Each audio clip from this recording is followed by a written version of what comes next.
So I was actually pretty right with what I said I need to work on. So I'll tell you, this is how much detail I put into this stuff. Yeah. I'm looking at every single step I take and which direction I'm taking it and why. Yeah. I need to be able to ask myself at any minute, why did I step right there? What were the advantages of stepping right? What are the disadvantages? What did I expose myself to? What did I protect myself from? Do you get what I'm saying? Where am I in relation to the center of the ring, to the corner?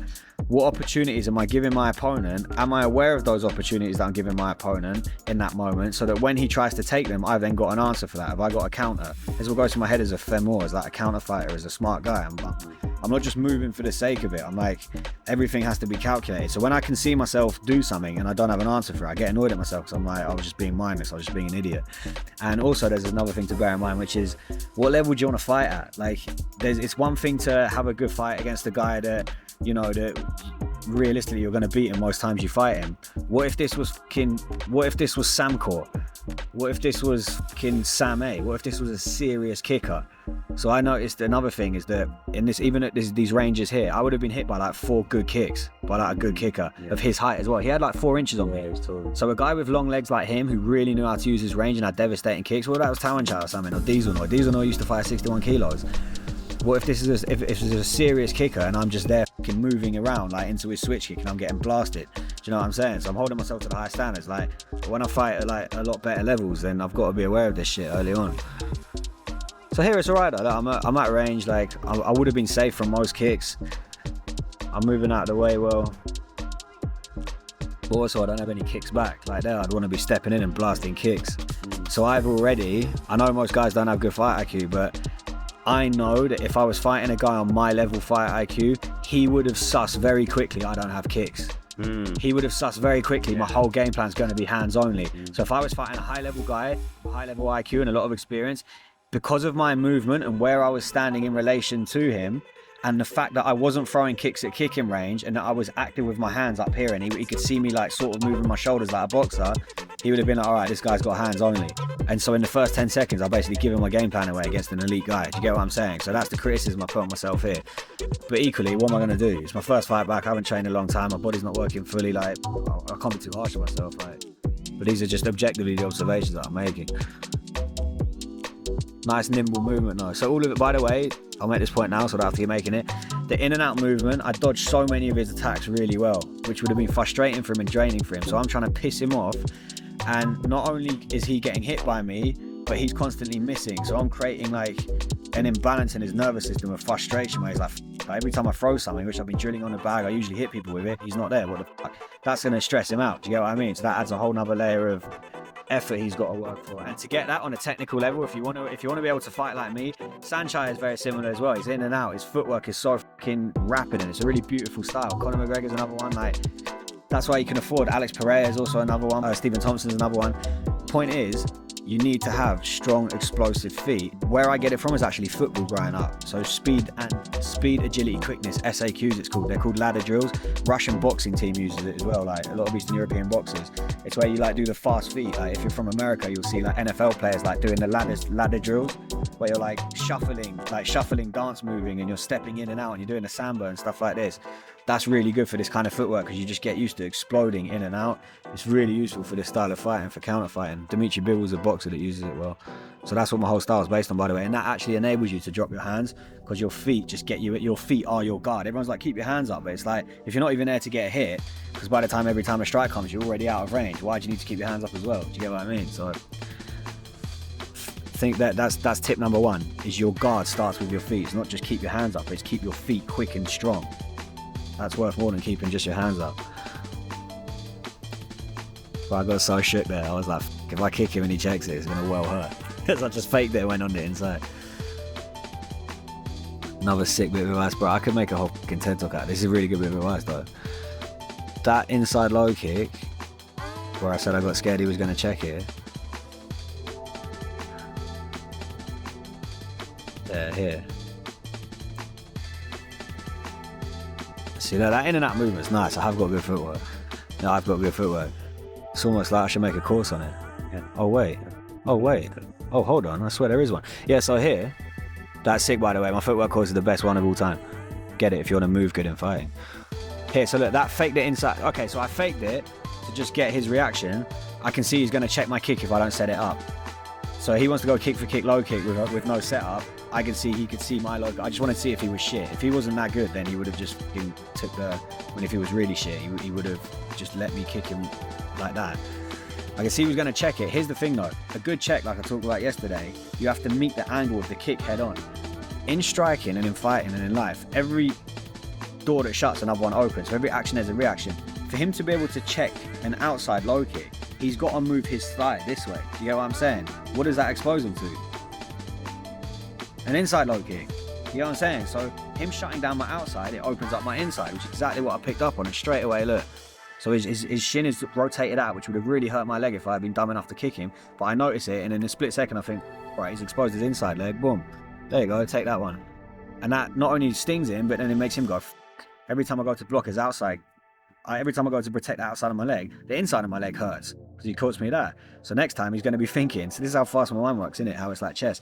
He's thinking, all right, every time I go to check the inside, and by the way, this isn't his logical thought, it's his somatic nervous system, it's his immediate response. When you're in fight or flight, you react in ways that you don't even have any control over. So he's getting, every time he's raising his leg, this is so genius, holy, I'm giving this away.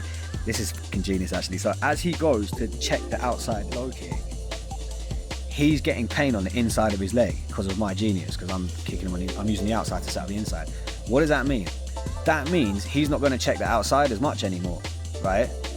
Because immediately the first low kick I hit him with actually hurt the inside of his leg off the back of him thinking he was defending the outside. What happens later in the fight? I absolutely smash him up with outside low kicks because I've set a precedent straight away in the first like 10 seconds of the fight, 20 seconds, that if he goes to check my outside low kick, inside of his leg's going to hurt. So guess what? Don't check your outside low kick. So he's now in his head thinking, oh fuck, I'm not sure if I want to check these or not. What do I hit him loads with to the point he switches stance later on? Outside low kicks. Do you see what I'm saying? Does that all make sense? Yeah. See what I mean? How much you can think, how much you can set these traps up early. And these seeds of doubt that I'm putting in his mind and this confusion that I'm giving him early on is you need to do it soon, like quick, in the first like 20 seconds of a fight. It's like, I often call it like handshake. When you meet someone in business or whatever in life, you form that opinion straight away.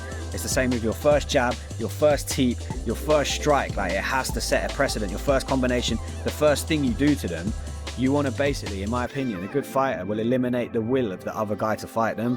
You want to make them think as quick as you can in the engagement. Just go, this, I wish I didn't turn up today. Why have I got to fight this guy? You want that to be going through their head as soon as you can. And you do that by, there's loads of ways you can do it. You could just by being a fucking Congolese fucking hyper testosterone, like fast twitch monster that just hurts, which is like the Dutch style, the Surinamese style, where they just blast you so hard they just hope you give up. Or you can do it like Sanchai, where you just outmove them. You get what I mean? You do it like me, where you outthink them. You just show that you're just too much of a competent force. And then look, I hit him with that low kick and then boom, I'm straight out again. Then I go upstairs with the hands. Then the jab, so I've just hit him with like, there you go, counter. There was like 4 dimensions right there. There was the inside low kick in the Muay Thai pocket for pocket, kick for kick range. I catch him, I then get out, so he loses on that dimension. So I've hurt him in the lower half of his body, I then get out of range again, I then go upstairs for the upper half of his body with the hands. So I've used my front leg, I've used both my hands, and I've used 2 different ranges, all in like the space of a split second. So he's just getting overwhelmed. Whereas like a lower IQ style of fighting, a Muay mat or like a punch or a brawler type thing would just be like, this, like, I've kicked him once, I want to kick him again, I'm just going to stand it. And his only real fear at that point is, this just hurts, and am I strong enough to deal with it, and can I get my own shot off? Which is fine, that's one way of fighting, but the way I like to fight is like, let me really f with him on every level possible, you get what I mean? That's him measuring. There's another really good point. Bro, there's so many, I can explain this shit forever. So, did you see, so after I catch him, look, I step back, catch him as he comes in, so that's counter fighting there, that's purely from boxing counter fighting, studying Russian style of fighting. That was a Russian hook, a long hook as you step back. Here's another important point, most guys can't fight on the back foot. He couldn't, his only defense going backwards was trying not to get hit. What was my defense? I'm actively hurting him as I'm going back. Do you get that? Like, most people can't fight going backwards, especially Muay Thai fighters. And that, I knew that going in. I was like, he's going to be better probably conditioned and better kicking and shit, but I know that I'm more multi-dimensional. I really encourage everyone watching this to get good at fighting as you're retreating, as you're going back. Because fighting on the back foot is an entirely different skill set to fighting going forward. You need to have both, in my opinion. So watch what he did. This is another important little tip. Oh, those teeps are so hard to watch. They're so shit. So look, he starts measuring. So he starts framing with his long guard, which is stopping me getting close to him. He's basically saying, fuck you, you're not coming closer. You need to stifle that straight away and eliminate it. If you let anyone do this to you, then you're letting them bitch you. It's just alpha, do you know what I mean? Like, they're alphaing you by like controlling your head and your frame. You have to, as soon as that hand comes out, you have to check it. Either get on top of it with your hand, pull it down, push it out of the way, throw a kick, do something just to make them know they can't just fucking slap you in the face like that and tell you not to come closer. So that straight away I'm checking it and I'm looking to come over the top. But then I think he notices that, so I then come with the other hand.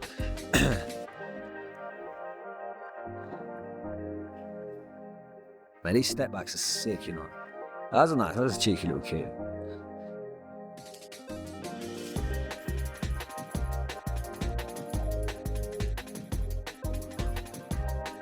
That technique there, that little shuffle, the reason for that, the switch kick, obviously when you throw a switch kick, you switch your feet. So that switch kick there, this is a more beginner tip for people that are just starting. So when you throw your lead kick, you switch your legs to then throw the kick. So once you've thrown it once and landed it, I mean, mine wasn't that good, but once you throw it and land it, then fake the switch to make them wonder if the kick's coming. Off of that fake of the switch, you can then throw hands or you can throw your other kick. It opens stuff up because they're like, oh, when he's switching his feet, am I going to get kicked? Is he going to throw something else? That little shuffle, the Ali shuffle, the Sanchez shuffle, it basically makes them think what's going to come next off of the back of landing a switch kick. Do you get what I mean? Mm. You know what I mean? That's why you do it, by the way. For anyone watching guys that do shuffling of their feet, that's why. But he had absolutely no respect. So just team me, just booted me backwards. Fuck you, your kicks are shit. This is what I'm saying. You have to get the respect with the kick. My kick was weak and shit, so he didn't respect the shuffle. But guess what? He does respect my jab. You see that? Because my jabs are good and shit. Oh mate, that angle was fucking sick. Come on. Do you get it? That's a really important point though. So I've just explained how the shuffle works, but to go with the previous point, for your shuffles and the work that you put in off the back of your initial technique, the initial technique has to create some sort of respect.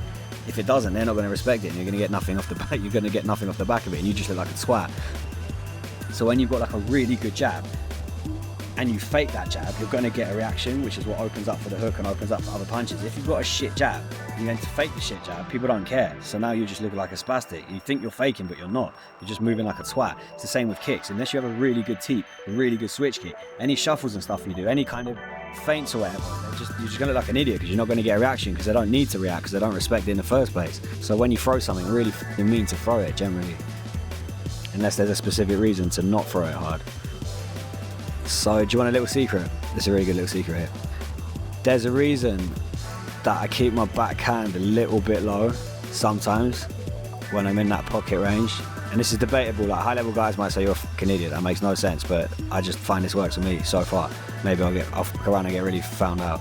Oh, I sent him my fight, look. Who is that? He's an artist. He's literally a professional painter. And I sent him my white crew, I sent him my dance. He said that's a moving piece of performance art. Yeah. It's true. So anyway, like when I throw that lead hook, I like to invite the counter back. But because I know he's going to see my hand low and he's going to throw his own hook back when I throw my front hand and my hook, it means that I roll underneath it and I pivot at the same time. And because his hand's down, that's when I try and bang them on the outside of my cross. So look, you'll see that happening here. Look here, he goes with his lead hand, but you see that? And I was trying to roll and step and throw my right hand. I just haven't drilled it enough for it to like really work. But to be honest, I'm kind of coping a bit. You can actually just keep your hand up and do it. But I do like to f with people a bit, like, be like, oh, you're going to hit me, you're going to hit me. And against really good guys, you're not going to get away with that, by the way. Always keep your fundamentals sharp. That's honestly, as I'm saying that, as I'm hearing myself say that, it's kind of pissing me off because I am just coping. Like, my fundamentals they're not good enough. Like, if I was fighting at Lumpini against fucking John Hagee, and I'm like, here, it's just, I want to get clotted. Like, you need to keep your fucking hands up. Another separate bit of advice, never be caught out of position. Like, this is what your shadow boxing should be, this is what your drilling should be when you're in the bag on the pads. Always establish like a good base and never get caught like with your feet crossing, with your hands fucking all over the place, with your balance off. So I got caught here, but you see I steezed it off. You see that? Like, I got caught, I was like fucking like cross blocking like a twat, my feet were all messed up, but immediately switched and then just came back. So anytime you're caught, your priority in that moment, when you know, because your brain's going to pick up on it, you're going to think, I'm out of position, shit, he caught me. You have to immediately recover a good position, like, as a priority. If you're in MMA and when you get thrown, that's why when Thai fighters get thrown, they immediately get back up and do that. You have to establish, look, I was caught, it was temporary, whatever, I'm fine. Like, that needs to be your priority. And that's metaphorical for like life as well. It's like life or death. Like, if you're off balance, you become a lot more killable. Do you know what I mean? So you always need to be regaining your shape. And if you've noticed, anytime he's almost put me in a corner, I always circle back out and I face him and put him in the corner. Have you noticed that? So then he had his back to the corner and I'm trying to walk him back to it. Here, same thing. Trying to put his back to the rope and take the middle of the ring. That's another thing you got to be aware of, like peripherally in the back of your eye. You have to have eyes in the back of your head and just think, where is the corner of the ring in relation to me at all times? Never want it, because a good fight will back you up. By the way, here's exactly what I was talking about at the start of the fight. You can see his legs started hurting a lot there. So I started catching him with those low kicks, boom. Look, now he starts limping. It's exactly what I was talking about. So I used that initial inside low kick to start setting up those outside kicks. I clocked it in that moment. I was like, I'm going to finish this fight next round. If I want. I didn't want it. I did literally want it to go 3 rounds.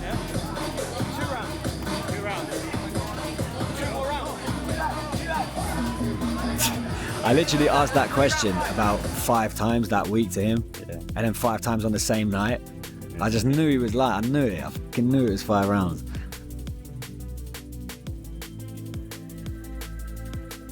See there? I'm doubtful with my kicks. That's just my kicks getting weak. Should have been kicking him straight away at that distance. Oh, that was slick. That was nice. That's pure boxing there. Pure boxing footwork and head movement. I'm not even going to commentate on how fucking embarrassing that was. Diving in for a double leg in Muay Thai. Yeah.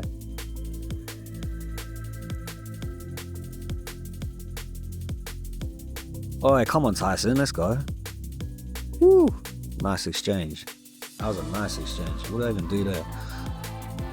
Actually, one thing I'll say here is, so when, this was the first clinch I think that we initiated here. So, cause like leading up to this fight, and where I just haven't been training Muay Thai, sparring and stuff, the timing of, what I mean by timing of the clinch that I mentioned earlier is, when you contract your muscles on a sports science level now, on a cardio level now, on a strength level, and an energy regulation level, the timing of the contraction of your muscles is how you regulate your own energy expenditure. And if you're not aware of how efficient you're being with the contraction and relaxation of your muscles and your breath, you're going to gas very quick, which is why beginners, they last 1 round and they're which is why street fights only last 15 seconds usually, because like people are like, hold their breath, they use all their ATP, their adenosine triphosphate, all their energy supply in their muscles. They use everything, they overload their nervous system, they fry all their available hormones, and they can use it all, deplete all the glycogen in their muscles, and now they got no energy and they're absolutely fucked, and the body forces you to be tired because it needs to replenish because it's got no fuel left.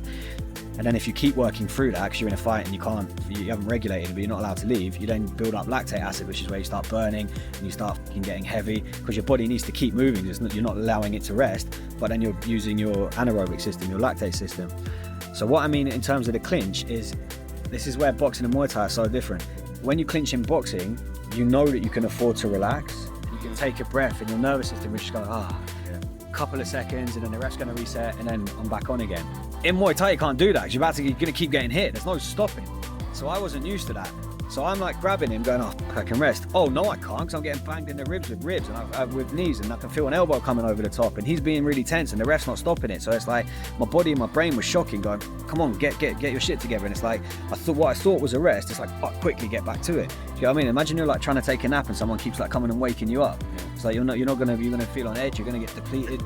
That's basically what was happening here. So what I mean by timing of energy regulation in Muay Thai is so much more physically demanding than boxing. It's so much more risky. There's so much more energy systems at play in terms of like isometric contraction, which means like when your muscles are constantly tense, like in the clinch, and there's more going on and more pushing and pull forces and this sort of stuff.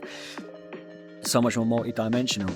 And that's why Thais are so much more relaxed, and they force themselves to like really chill out, even though they're having these like ferocious exchanges, because there's so much tension and energy expenditure required in the clinch that if you're not on top of it with the timing of how you use that energy and how you turn on and how you use your tension, you're going to be absolutely fucked. And this is one of the most common things for beginner fighters, is in the first few fights, until you really get used to this, the clinches will absolutely destroy you. And in this fight, that's basically what happened to me. That's the only reason I was out of breath. Striking I can do all day. Boxing, kickboxing, I can do it forever. I can do literally round after round. Add a clinch into it, it's a whole nother thing. clinch training, I promise you, and clinch energy systems, it is a completely different type of exercise altogether. Which is why, by the way, strikers go into grappling and they get so f***ed. You done grappling, right? You try jiu-jitsu and you're just f***ed after like 30 seconds. It's a different thing altogether. Completely different thing. That's why MMA is so impressive. To be able to use all these different energy systems at once, is it requires a real level of self-mastery. Let's see what happened with this combination. This looks quite tasty. Oh, I see all that sweat come flying off his head. Whew. That's good. Little Jason Bourne block. In that combination there, I won't bother pausing it, but like, if you notice, I just went body, head. Yeah. 1, 2, 1, 2. I don't know how many punches, but blah, blah, blah, blah, blah, just overwhelmed. Like, getting just not knowing where the punches are coming from. How was that flying head kick? He came off the ground there. That was nice. Oh, for fuck's sake. This is exactly what I was talking about with my hip mobility. The timing of that question mark hit was sublime. Watch this. I noticed his hands were dropping. Look, I could see there. This is when I knew I was going to throw a question mark kick a second ago, when I saw he was coming forward with his hand out. Look, watch. That was a sick kick by him. Mate, my hip mobility is so shit. Here, look, watch this. I faked the teep. Yeah. He brooks his hand down. Imagine if I had Sanchez level hip mobility, are you really going to tell me this wouldn't have been a viral head kick knockout? Ready? See? Yeah. Look where it landed, on his fucking shoulder. See what I mean? Yeah. I knew that was going to land because his head wasn't there, his hand wasn't there. I saw it like a few seconds before. So like I thought, let's fake the low, keep his hand down, and then go high. And it just didn't quite turn over. I would have clocked him straight in the face.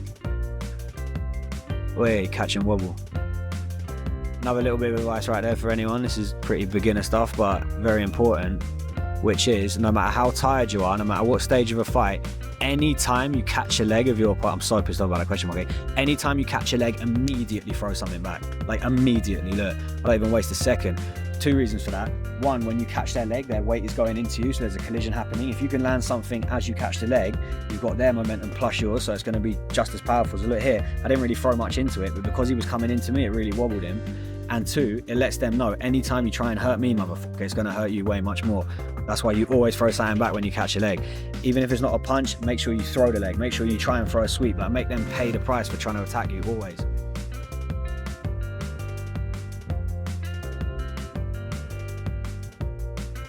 To be honest there, I could have knocked him out, and I knew I could have, but I actually wanted to go another round.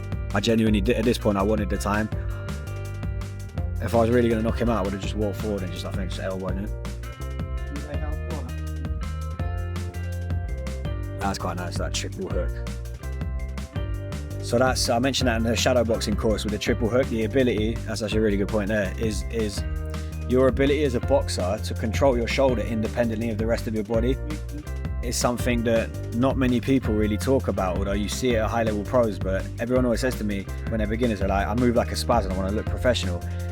It comes down to this principle, which is being able to isolate your shoulder joint like this, separate to the rotation of your body. That extra whip you get enables you to throw way more punches like this. Whereas if I'm only using my body, it takes a lot longer because more of my body's moving. Here there's less, you see? Which is what you see in that triple hook there. And then you combine the boom, the body with it. It's like you do 3 arm punches and then a body punch. You get like triple leverage on your shots. Like distract them, then hurt them. Such a good combination. I left it right up. Should be drilling the shit out of that. This is just great fight IQ for me. This is really nice. There's 2 things there, one good, one bad. One is my ability to mix up attacks when he's already overwhelmed, so he's just got no chance of defending it. If I was quite a basic guy and I knew I had him wobbled, I mean, at this point I was like, can't smell blood, I might as well finish it. I didn't really want to, but that's why I was throwing so much. A basic guy will just throw the thing that works. So for me, it was that initial right hand, and then I think I landed like a right uppercut or something, but it was like headshots, right? Most people are just going to cover up the thing that hurts. So you hit them in the face and it hurts, and they're going to immediately cover up. It's kind of like buy low, sell high in crypto trading, or like everyone's getting vaxxed, don't get vaxxed. You just want to do the opposite. Your instinct will tell you when you hit someone on the chin and they cover up, yo, keep trying to find access to the chin. When you're smart, you just do the opposite. Go to the body straight away, because they're not defending it and they're not prioritizing it. Even though your instinct's telling you go to the head, go to the body, guess what? It's obviously going to come back down if you don't knock them out, because they're so focused on protecting the already injured area. You've got full access to the other knockout spots, the liver, the ribs, the solar plexus. You get what I'm saying? If you don't knock them out, then guess what? They're going to have to start protecting that. The already compromised weak thing initially is now available. Boom, just touch it and it's over. Exactly what I do here. So I'm throwing punch, and then also you add in the other stuff like kicks, knees and shit. They're so overwhelming. Got no chance of defending him. So like I hit him with that right uppercut and I knew that hurt him there. So like, that's why he starts like long guarding and trying to f***ing protect. So then I'm going like kicks. Oh yeah, here, the uppercut. And look, straight away I got the instinct to go to the body, like 4 shots. You see that? Sorry, it's the lead uppercut, not the right one. So look here, yeah, that lead uppercut was massive. That was like a leaping fucking Conor McGregor style lead uppercut here, look, boom. So look, my next punch was what? A right body shot, followed by a triple hook to the body.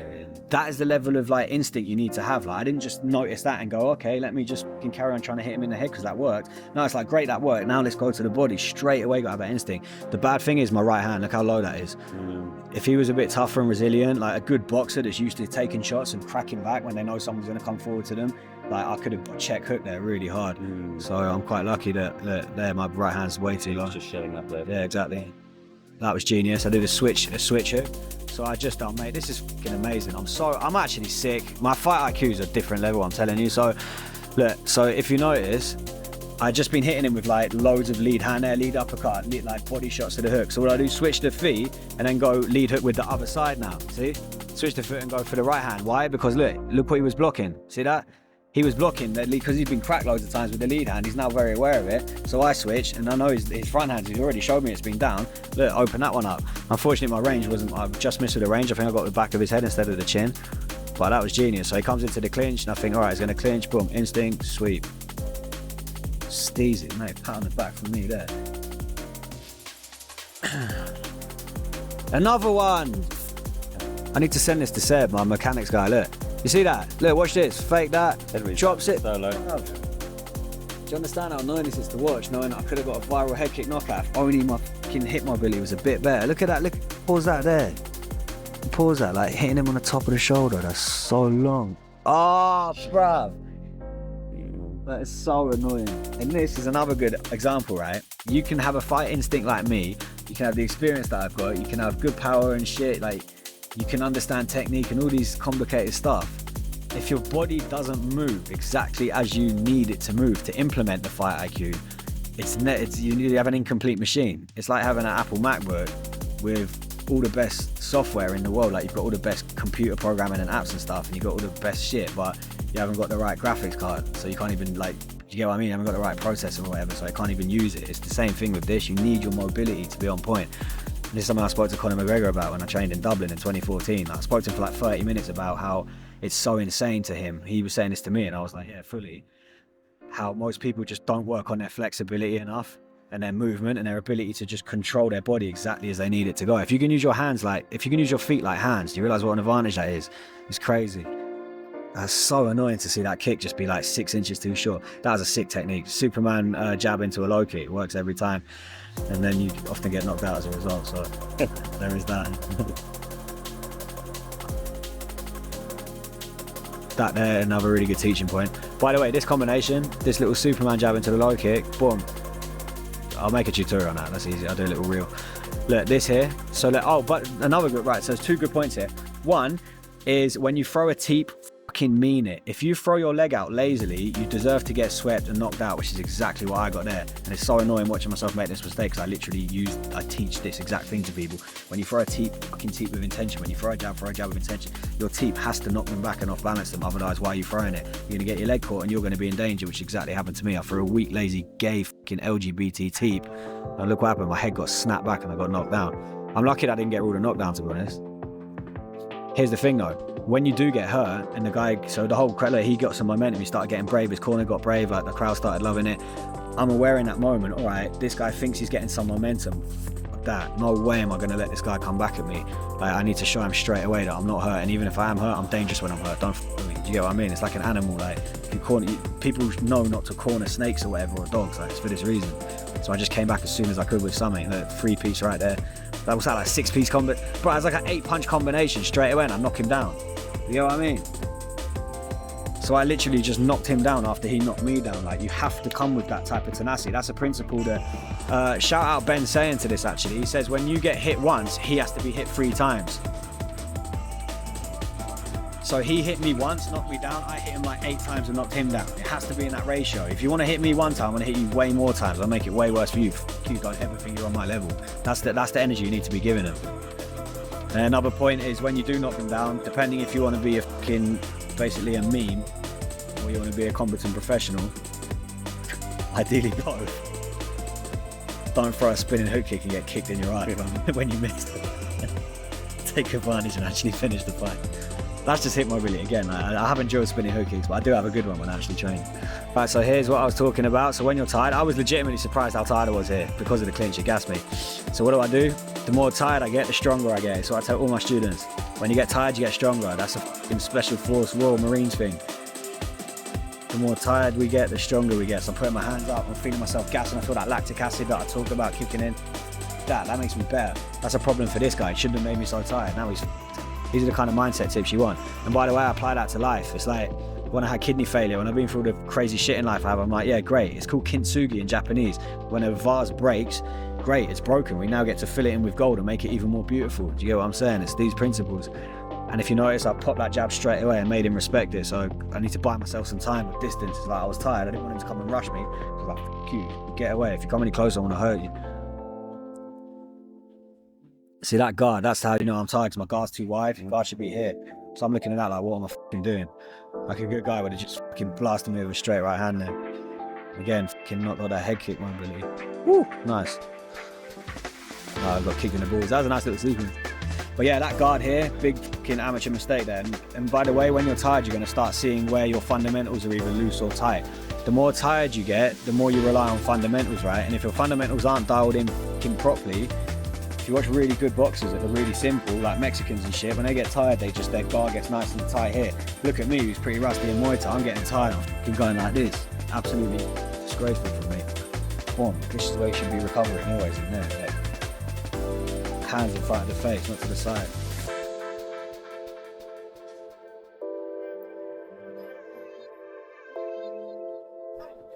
Bro, how was I this tired? What the f***? It's only round 3, innit? Shit. Yeah.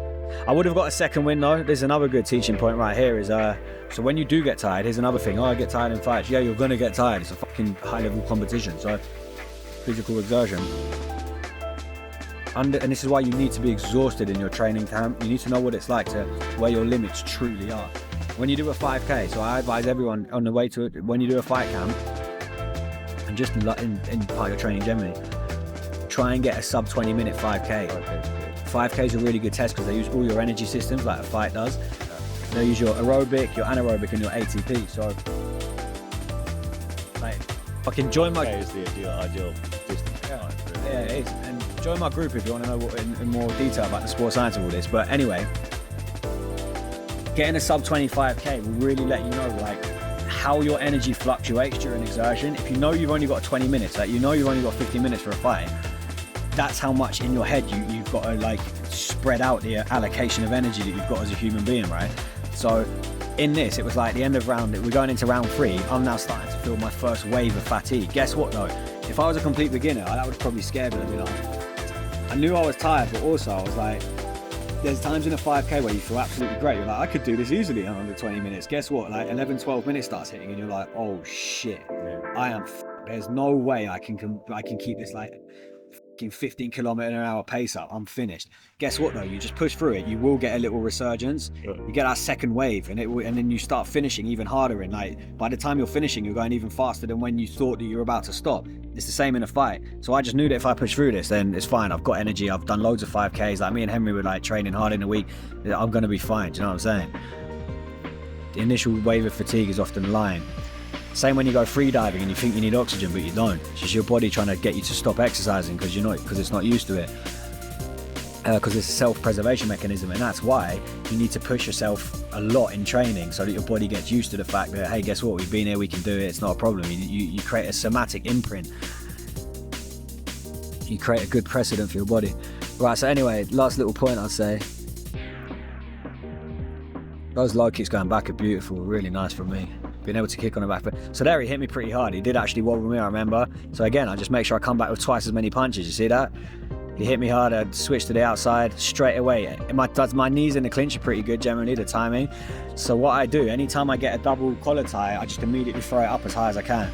In my MMA fights, I've cut everyone that I fought using that principle. I just throw the knee up as high as I can. Big strong pull, strong knee up, boom, I'm gonna catch him usually.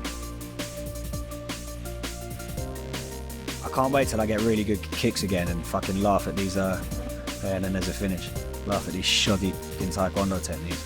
Me throwing all this spinning shit is because I actually did used to do taekwondo. Like, I was actually quite good at it when I was like 11. There's not much to say about the finish, to be honest, other than the technique of the elbow. Yeah, it was clean. To explain that now, but like, when you really, because I could have finished him in probably like the second round, really, probably even in the first round, but when you know that you've already got someone, you can basically hit them however you want to finish them. It's actually not that hard. You just need to put yourself in a position to be able to do it. But yeah, the technique, grab the back of it in, step in with that fly, hit them right shoulder. That's homage to my teacher. Down, up, right, left.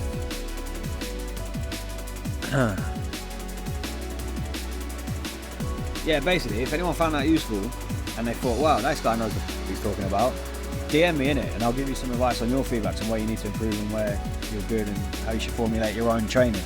So in summary for myself, so as an example how I do it for myself, I would say really good, my boxing footwork's on point, I'm creating angles very well. I need to rely on that because that kept me safe in this fight when I was quite vulnerable to quite a lot of Muay Thai techniques. My boxing saved me, so all the stuff that I'm doing in boxing, keep it up. There's a few things to tighten up, like backhand up when I'm throwing my lead body shot, my front hand body shot. In terms of boxing, that's pretty much it. And then the other massive glaring error is I just need to drill kicks. Honestly, it's as simple as that. Keep drilling kicks. Teeps need to be way stronger and crisper, and I need to fire off kicks when I'm in kicking range without thinking about it and letting him kick me first. Which is all just comes from the way I would do that is loads of fucking kicks, like on the pads, like 10 each side, like literally loads of pyramids. I'll do 1, 2, 3, like that, just pyramids of kicks over and over so that my body gets used to the energy demands of kicking. Yeah, and also I do biomechanical training where I'm doing this at the minute with a coach, with Seb, shout out Seb, where I'm like really trying to learn to loosen up my lower back so that I can turn my hips over. Just study and watch kicking more, even though I know quite a lot about it. Just keep stretching, work on my pancake, and loads of kick sparring as well. So I would fight something, I'm going to do sparring where I'm just put on shin guards and we just only kick each other is another one, just to the body as well. And Thais do that a lot, which is why they got good kicks. That's generally for now. Honestly, I can't be too harsh on myself. That's what I would say I need to work on. Yeah. And then for each of those things, I've got like in my head, I've already got plans of how I'd actually structure that training. Like, I know what I'll do already. Yeah, so hit me up if you want a breakdown. Boom. Who else are you going to go to? Greatest fight IQ in the world right here, and I'll give it all to you.